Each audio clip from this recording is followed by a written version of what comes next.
Friends, स्वागत है आपका आपके अपने इस YouTube channel English side classes पर। आज देखिए हम सीखेंगे रिलेटिव प्रोनाउन whom के बारे में।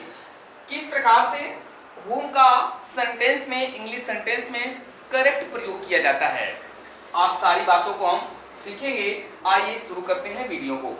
देखिए whom का प्रयोग रिलेटिव प्रोनाउन के रूप में किया जाता है।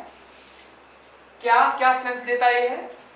कभी इसका अर्थ किसको से होता है, कभी इसका अर्थ जिसको या जिसे से होता है।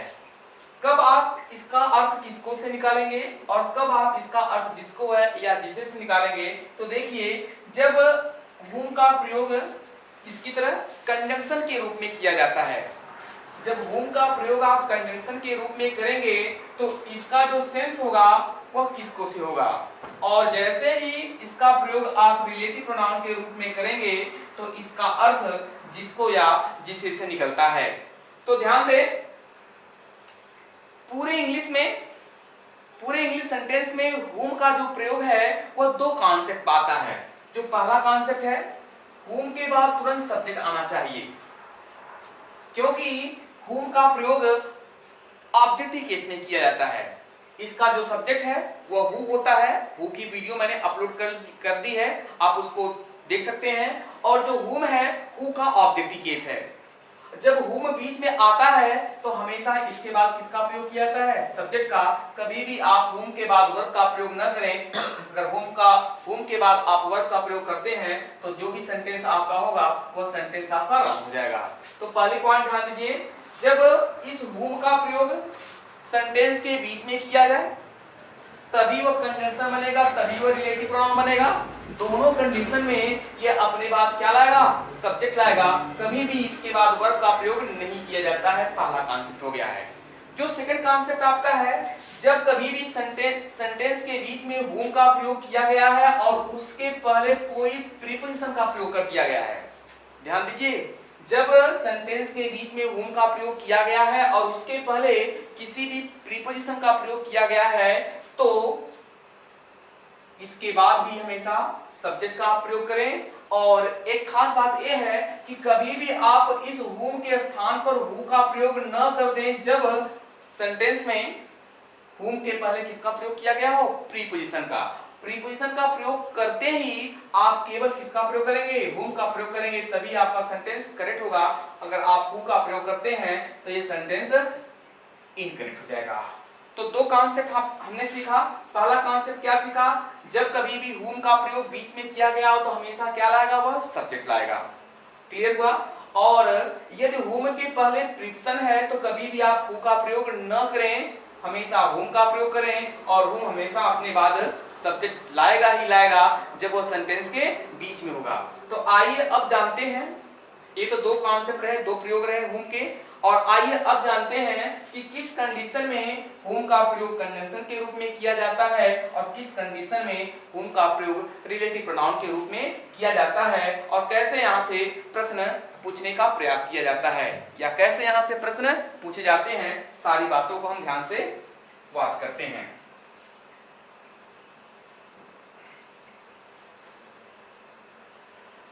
आप पहली पॉइंट याद रखें इसको। जैसे इंग्लिश में एक सब्जेक्ट, कोई भी वर्ड सब्जेक्ट का भी कार्य कर सकता है, ऑब्जेक्ट का भी कार्य करता है और पॉजेसिव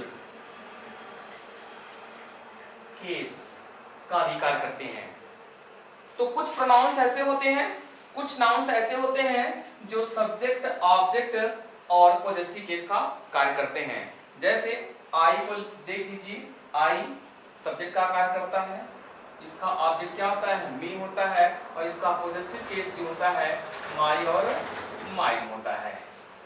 किसी नाउन को देख लीजिए, नाउन का सब्जेक्ट नाउन होता है, नाउन का ऑब्जेक्ट नाउन ही होता है, और नाउन का पॉजेसिव नाउन्स होता है। इसी प्रकार से whom का भी फंक्शन चलता है। तो whom का सब्जेक्ट कौन है? who होता है, और whom किसके रूप में आता है? ऑब्जेक्ट के रूप में आता है और इसका जो पोजेसिव केस होता है वो whose होता है। तो आप ध्यान दें कि whom का सब्जेक्ट होता है और whom क्या है, ऑब्जेक्ट है, इसका पोजेसिव केस क्या होता है, whose होता है। तो इन फंक्शन को आप ध्यान में रखते हुए ही आगे पढ़ने का प्रयास करें। तो देखिए whom का करेक्ट यूज कैसे होता है।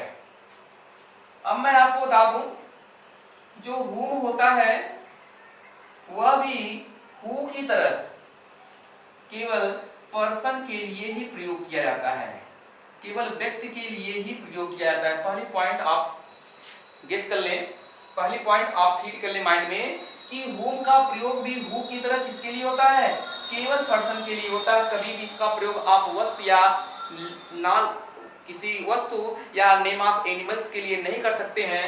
सिर्फ आप करेंगे क्या, इसका प्रयोग किसी भी व्यक्ति के लिए करेंगे। यह भी पॉइंट आप ध्यान दें। इसको ध्यान में रखते हुए आइए देखते हैं कब whom रिलेटिव प्रोनाउन का कार्य करता है और कब whom कंजंक्शन का कार्य करता है। तो ध्यान दें,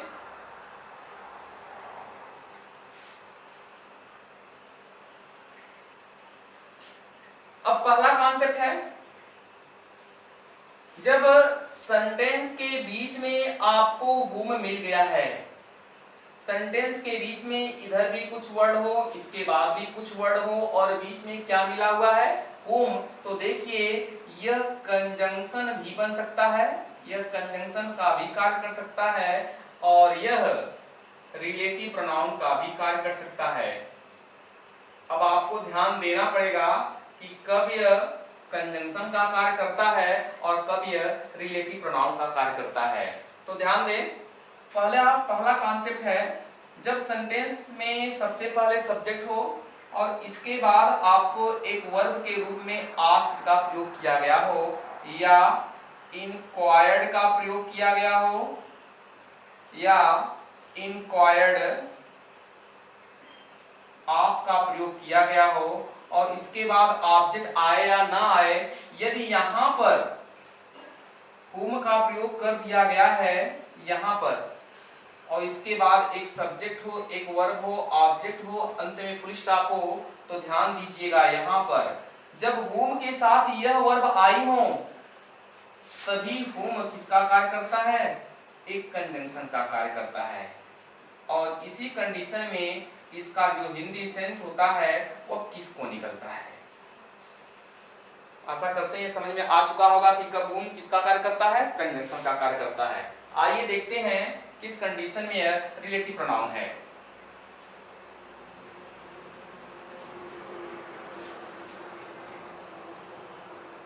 दूसरा कॉन्सेप्ट है, एक नाउन हो और यह केवल पर्सन हो, कोई व्यक्ति हो और इसके पहले डिफिनिट आर्टिकल किसका प्रयोग किया गया हो, द का।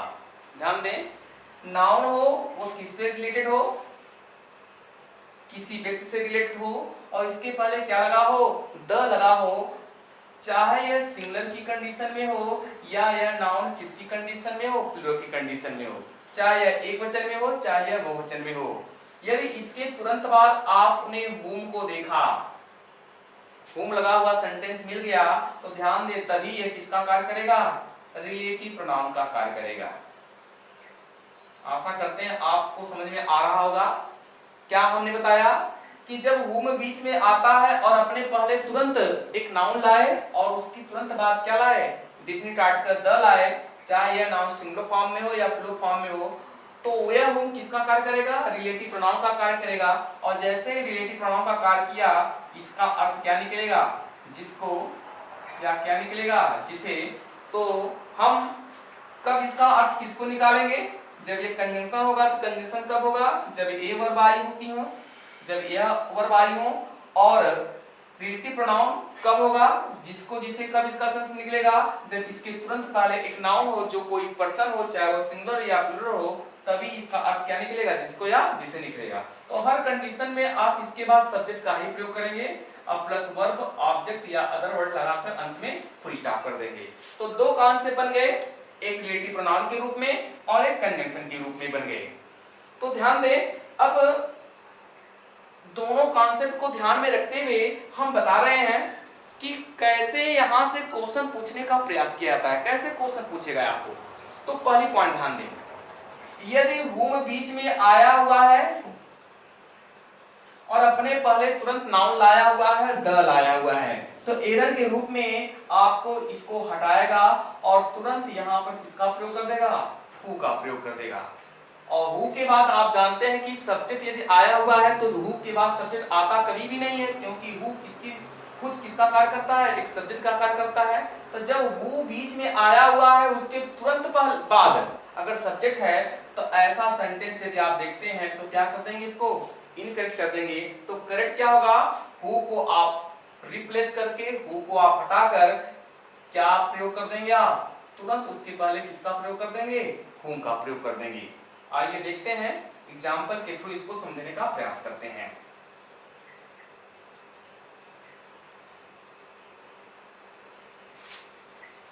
मैंने एक एग्जाम्पल लिखा, द मैन हु, देखिए the man who I know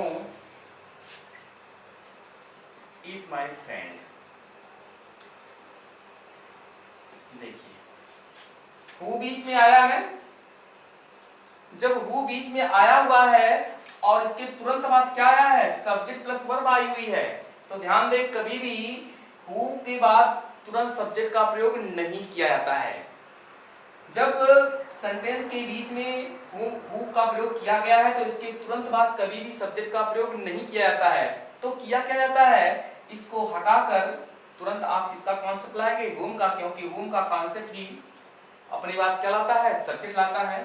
तो क्या हो गया, द मैन, देखिए लिविंग है और पर्सन भी है और इसके तुरंत बाद सब्जेक्ट है, तो ऑब्जेक्टिव केस का प्रयोग करेंगे किसके, हु का। तो हु का ऑब्जेक्टिव केस क्या क्या होता है, हुम होता है। और उसके बाद हमने आई लिखा, फिर क्या हो गया, नो कामा, उसके बाद वर्ब का कॉन्सेप्ट आपका वही रहा, इज माई फ्रेंड। अब ये सेंटेंस क्या हो गया, करेक्ट हो गया है। और इसी कंडीशन में इसे आप क्या कहेंगे, रिलेटिव प्रोनाउन ही कहेंगे। ये इस कंडीशन में रिलेटिव प्रोनाउन का कार्य कर रहा है, क्योंकि अपने पहले वह नाउन लाया हुआ है जिसके लिए यह प्रयोग किया जाता है। तो किसके लिए प्रयोग किया जाता है, केवल पर्सन के लिए, पर्सन है, सेंटेंस आपका करेक्ट हो गया है। एक एग्जांपल मैं आपको और बता दे रहा हूं। देखिए दूसरा एग्जांपल क्या है इसका, the boy who I met yesterday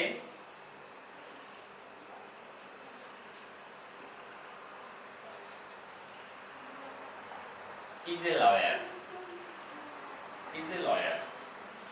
देखिए फिर हु के तुरंत बाद आप सब्जेक्ट का प्रयोग नहीं करेंगे, जैसे ही आएगा इसको आप क्रॉस करेंगे, सेंटेंस को क्या कर देंगे, इनकरेक्ट कर देंगे। और सही क्या जिसका हो जाएगा, द बॉय, हु नहीं, हु का ऑब्जेक्टिव केस हुम, क्योंकि हुम ही अपनी बात क्या लाता है, सब्जेक्ट। सब्जेक्ट आपका नजर आ रहा है I met yesterday is a lawyer।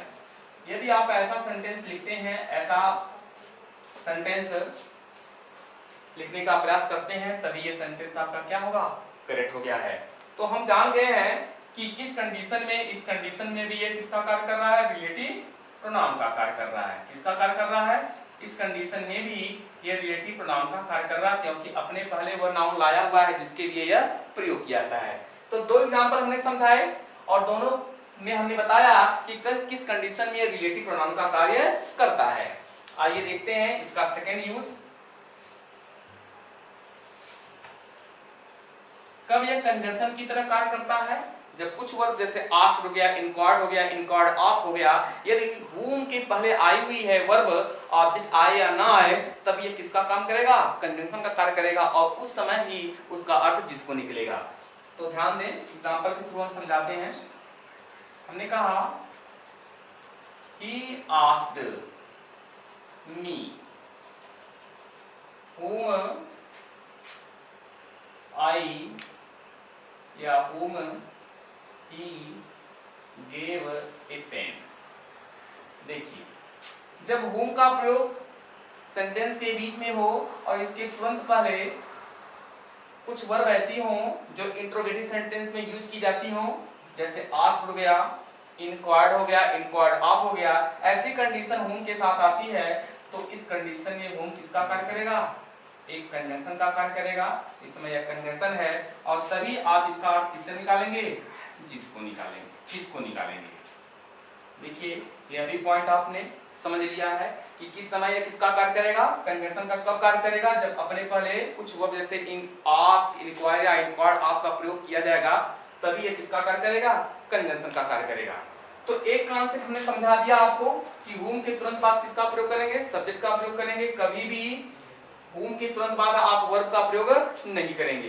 दूसरा कंडीशन क्या है कि जब प्रीपोजिशन किसी सेंटेंस में आया हुआ है उसके बाद यदि who, whom में से एक का प्रयोग करना है तो हमेशा आप whom का ही प्रयोग करेंगे, who का प्रयोग कभी नहीं करेंगे, क्योंकि प्रीपोजिशन के बाद जो भी नाउन प्रोनाउन यूज किए जाते हैं वो हमेशा ऑब्जेक्टिव केस में यूज किए जाते हैं। who तो क्या है? सब्जेक्ट है, तो सब्जेक्ट आएगा नहीं, तो who का ऑब्जेक्ट क्या होता है? whom।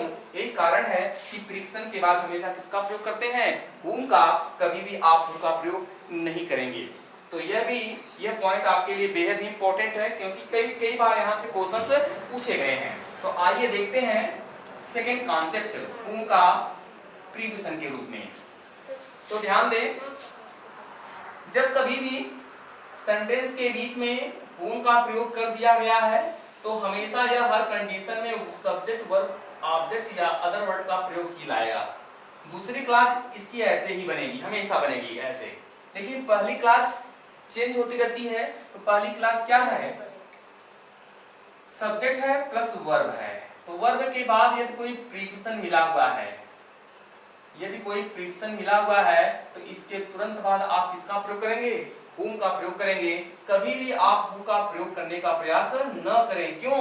क्योंकि whom क्या है?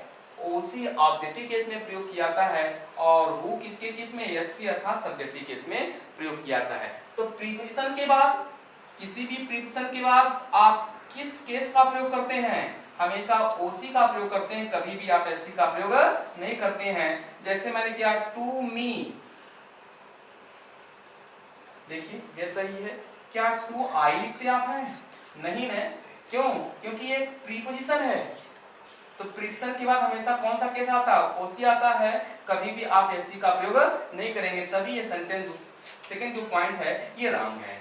उसी प्रकार से whom को भी आप समझने का प्रयास करिए कि जब वर्ब के बाद प्रीपोजिशन आया हुआ है तो हमेशा किसका प्रयोग करेंगे आप? whom का, कभी भी आप who का प्रयोग नहीं करेंगे। तो देखिए सेंटेंस को एग्जांपल के थ्रू समझते हैं। हमने एक सेंटेंस लिखा, मे आई नो टू। देखिए मे आई नो टू, कभी टू तो प्रीपोजिशन है, कभी भी आप who का प्रयोग न करें। who I am speaking.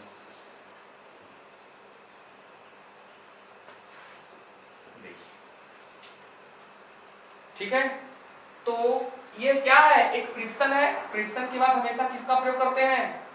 सब ऑब्जेक्टिव केस का। who किस केस में है? सब्जेक्टिव केस में है। तो क्या who यहाँ सही है? नहीं, सही नहीं होगा। क्या करेंगे आप? इसको रिप्लेस करेंगे, इसके प्लेस पर whom का प्रयोग कर देंगे। तो सेंटेंस कैसे होगा? मे आई